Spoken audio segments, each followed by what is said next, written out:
does all about remarkable work into the two largest drug cartels in Mexico. But before I do that, let me introduce to you, first and foremost, our prosecutor, Brian Haas, State Attorney for the 10th Judicial Circuit, and in my estimation, the finest prosecutor, not only in the state of Florida, but anywhere in the United States. He does the right thing. He's going to speak to us in a little while. We also have Austin Leal from Auburndale Police Department with us today, Terry Story with us, Mark Brutnell from FDLE, and he's going to also speak today. We have Chris Nelson, Brandon Shealy, who's a supervisor. We have Javier Lopez from Border Patrol with us, Michael Garland from HSI, Jim Gill from U.S. Postal Inspection Service. Why do I list them? Because when you do investigations of this magnitude, no single agency can successfully do them. It takes us all working together. And let me underscore that there's no light between any of us. We're shoulder to shoulder to protect the people of the United States from this evil, evil drug, fentanyl. And I want to highlight before I start giving you the details, and I'm going to give you a 30,000-foot view of this, because obviously there will be other investigations into these cartels. But I want to give you an example. Between 2018 and 2023, 340,000 people died of fentanyl overdose deaths in the United States. Did you hear what I said? I didn't stutter. You can't count that high on your fingers and toes. 340,000 people in the United States died of fentanyl overdose between 2018 and 2023. What's important to recognize that?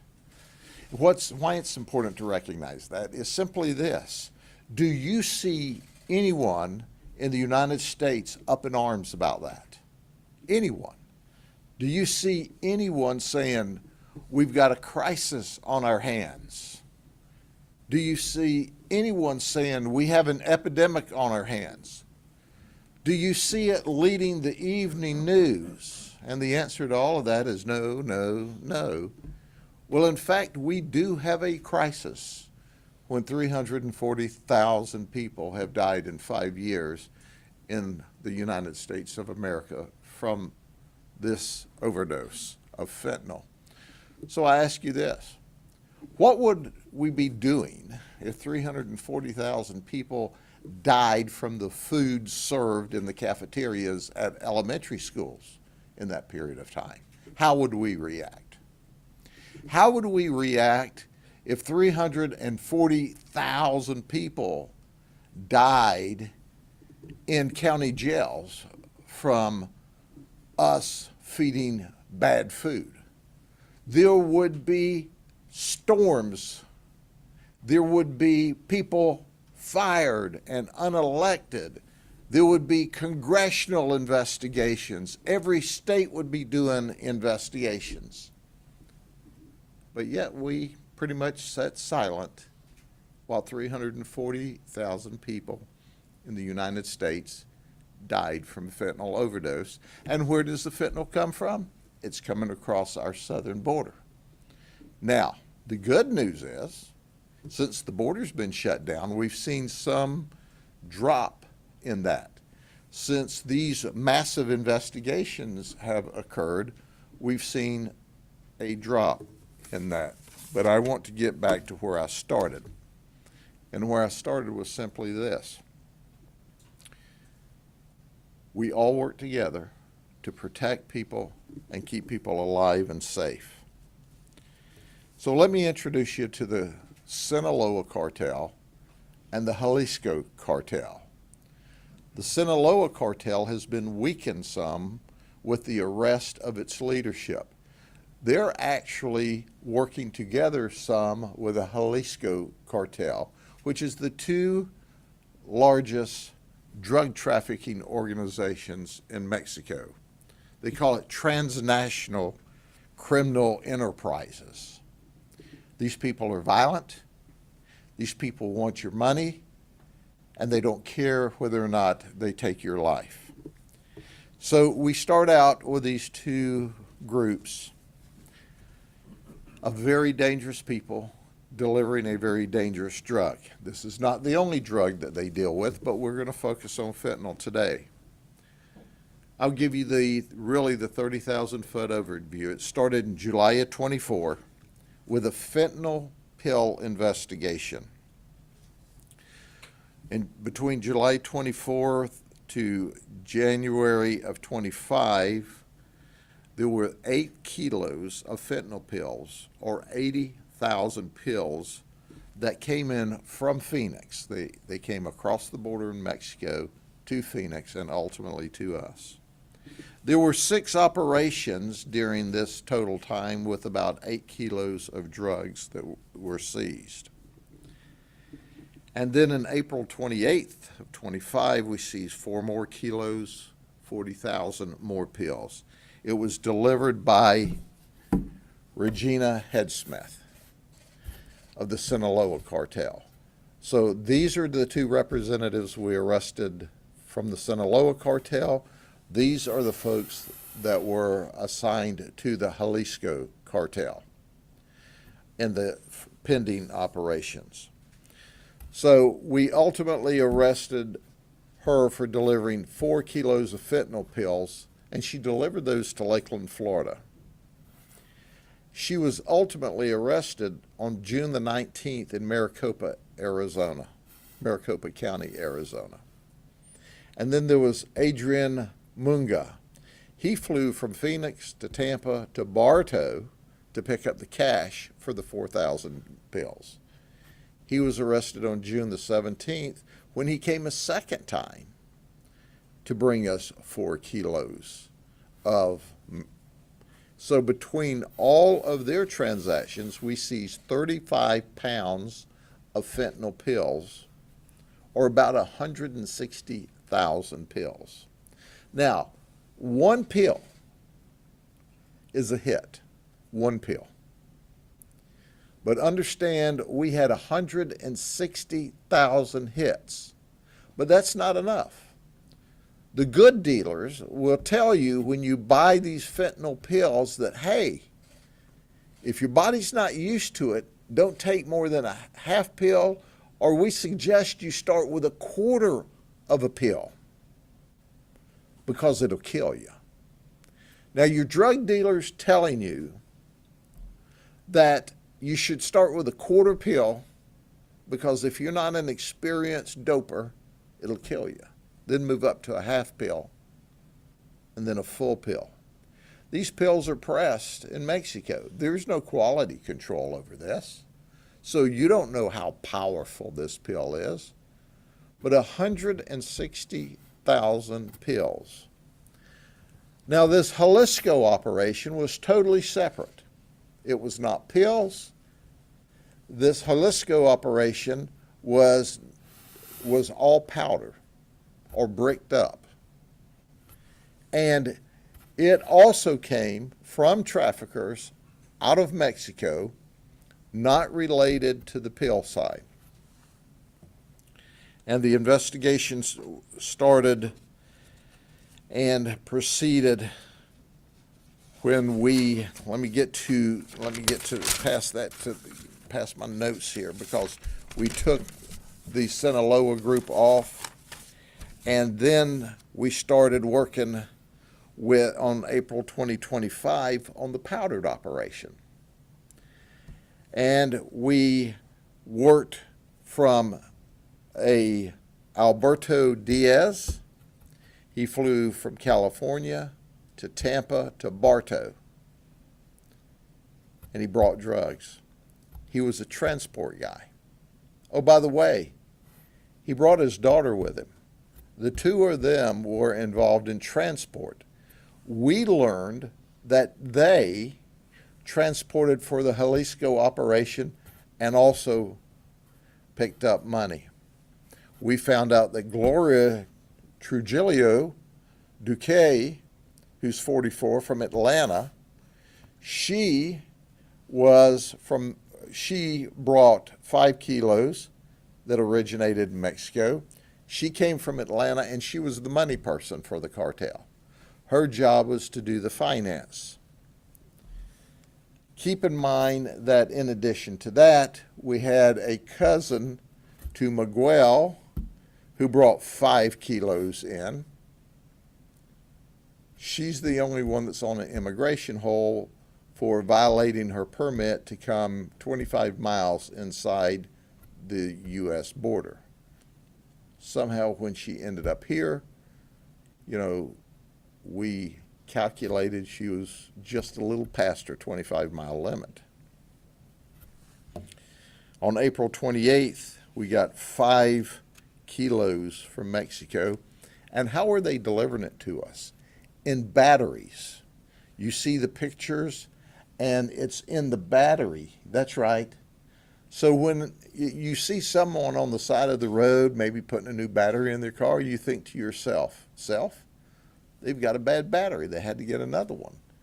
Well, what we know is 5 kilos of fentanyl will go in this battery. Now, let me tell you this. The battery still works, okay? So they rigged the battery so that it cranks the car. It actually works. And then they just take the battery out, deliver the battery to you. You think it's a bad battery. They're going to take it in to exchange it. They put another battery in the car. Well, in fact, they've delivered 5 kilos.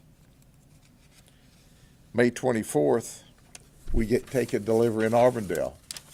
The Auburndale police were vital in this operation.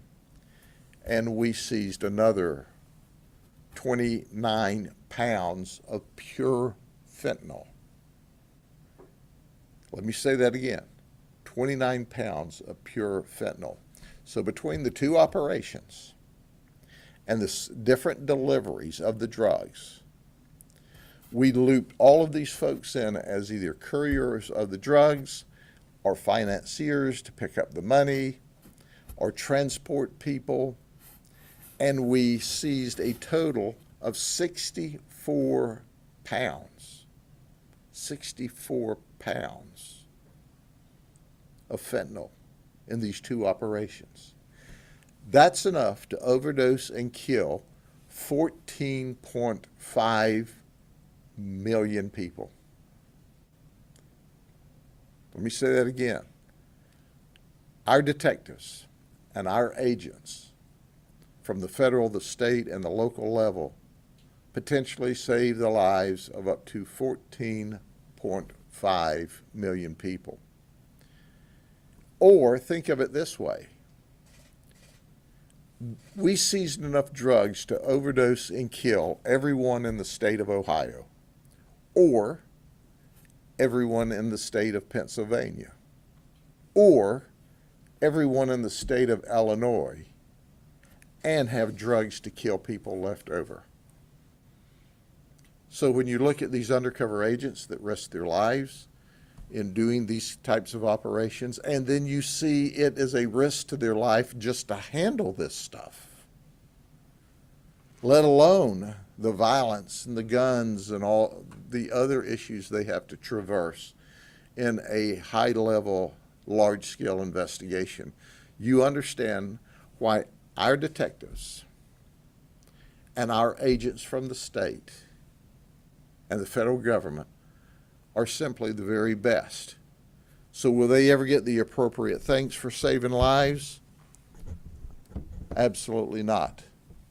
But the reality is, while there's 340,000 people that died because these people were greedy and wanted money, and they didn't care that you died between 2018 and 2023, we know an immeasurable amount of people would have died with this 64 pounds of drugs that these people brought, and they didn't care about you or your loved ones or your children, but we did.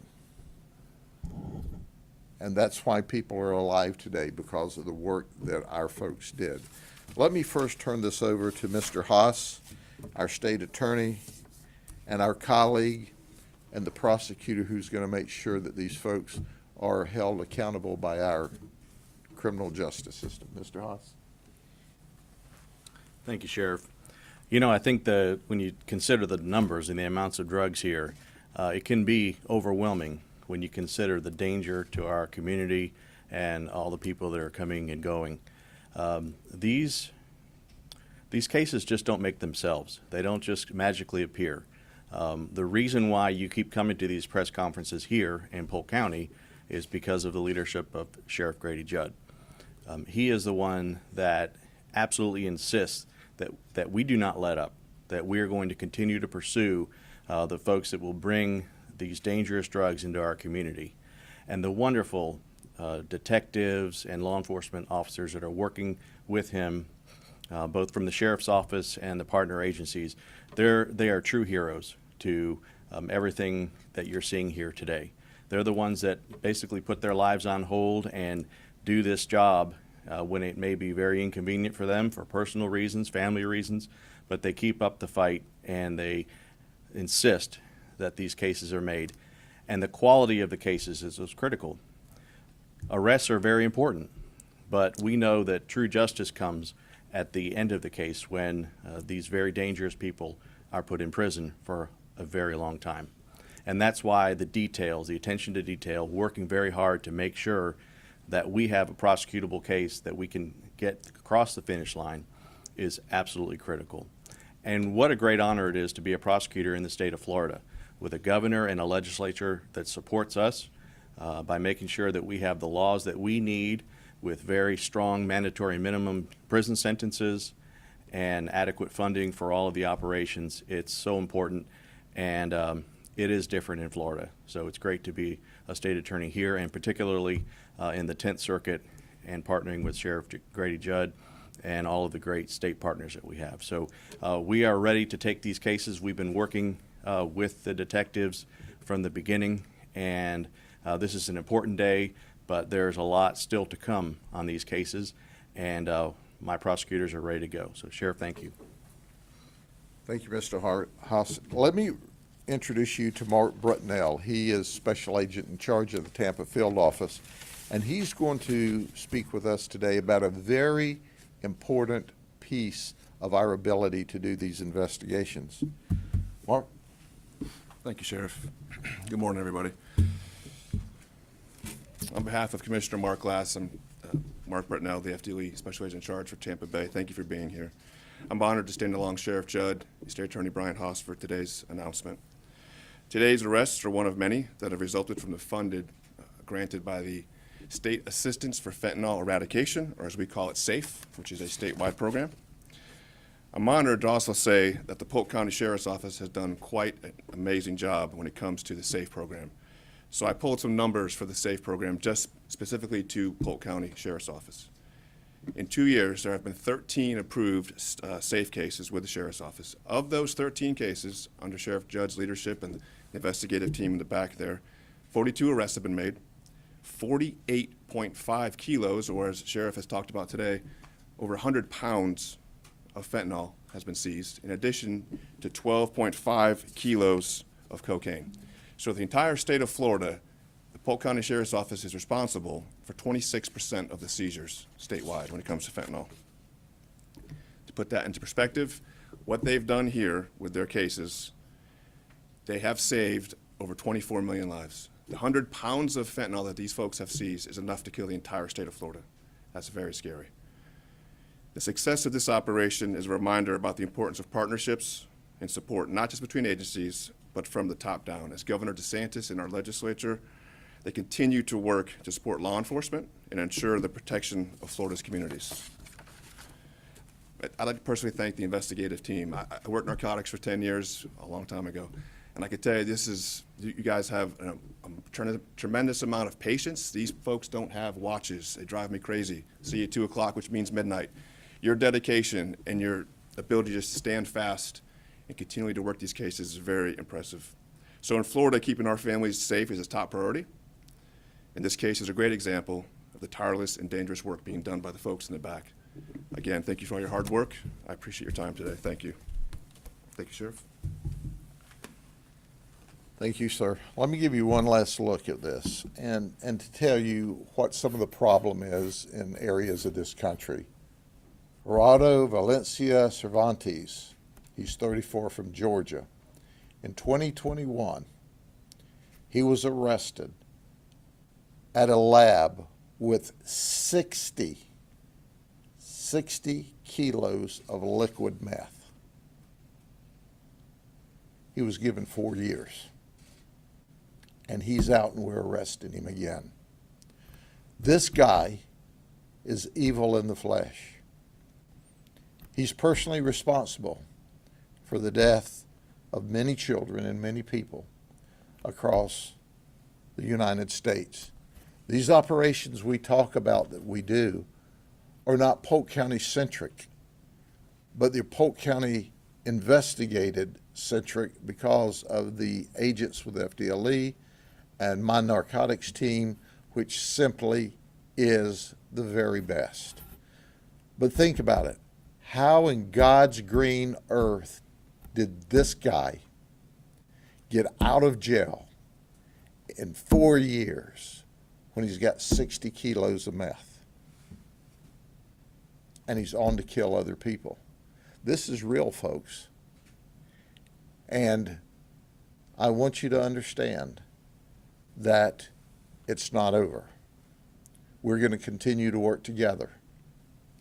We're going to focus on those that would traffic drugs throughout the United States.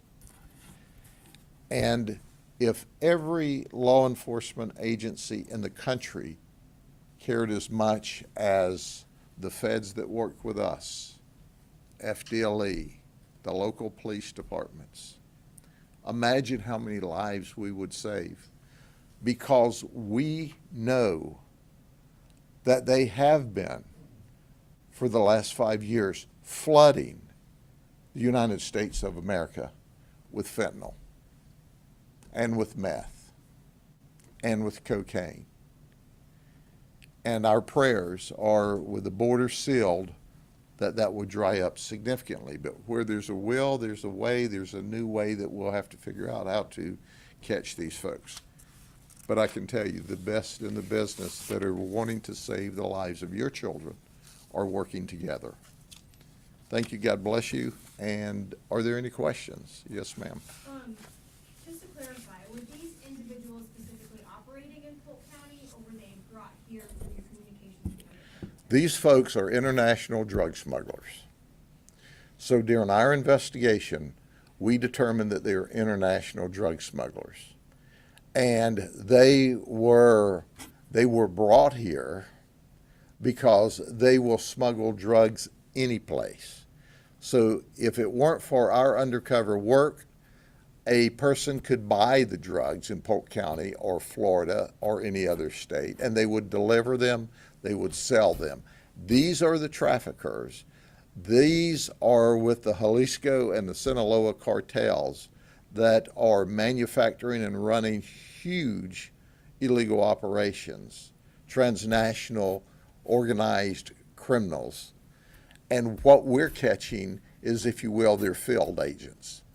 So the reality of it is that the reason they were arrested here, or the reason the case was made here, was because of the unbelievable work by our detectives, our FDLE agents, our city police, our federal partners.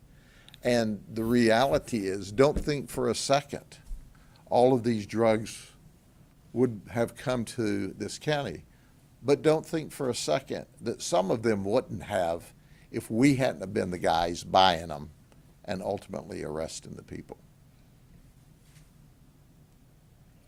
I'm curious about these pills that are disguised as blue oxycodone pills. Yes.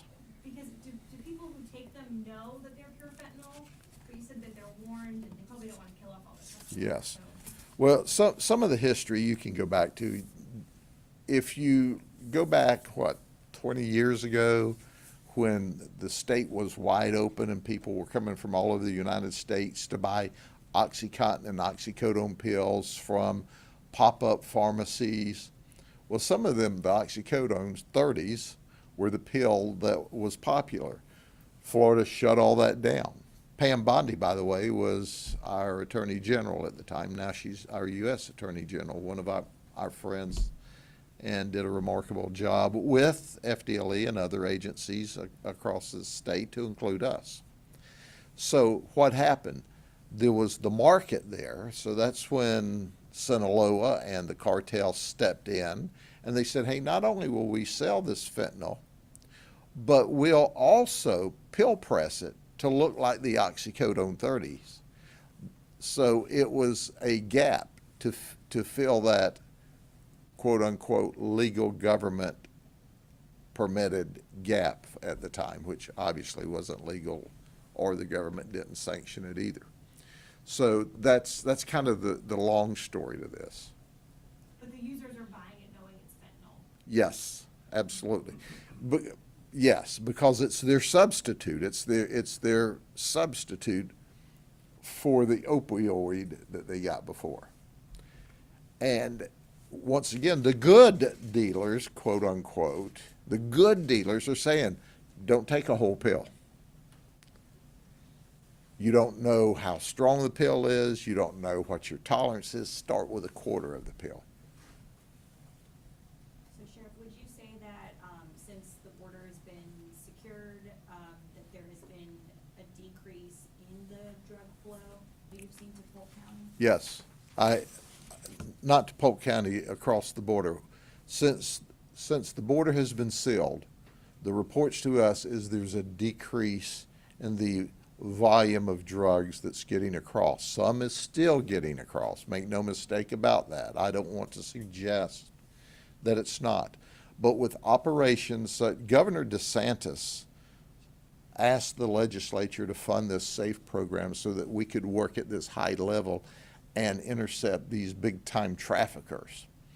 So we were doing that because the administration had the border wide open and the drugs were pouring across virtually unabated. Now it's becoming more difficult, and our undercover detectives and agents are hearing from their traffickers. It's become more difficult, not impossible, but more difficult to get drugs across the border. So yes, I'm still mesmerized at the morons that think open borders are all right. But one of the issues that we have to be concerned with, one of the many issues, is that meth, fentanyl, cocaine was pouring across the southern border, virtually unabated because of the policy of allowing everyone into the country illegally. So at the end of the day, those that think it's all right to come across the border illegally and victimize our people, I can show you 340,000 dead people from fentanyl alone. And that fentanyl came from Mexico, and it didn't come here legally. Okay, thank you all very much. God bless you. Have a good day.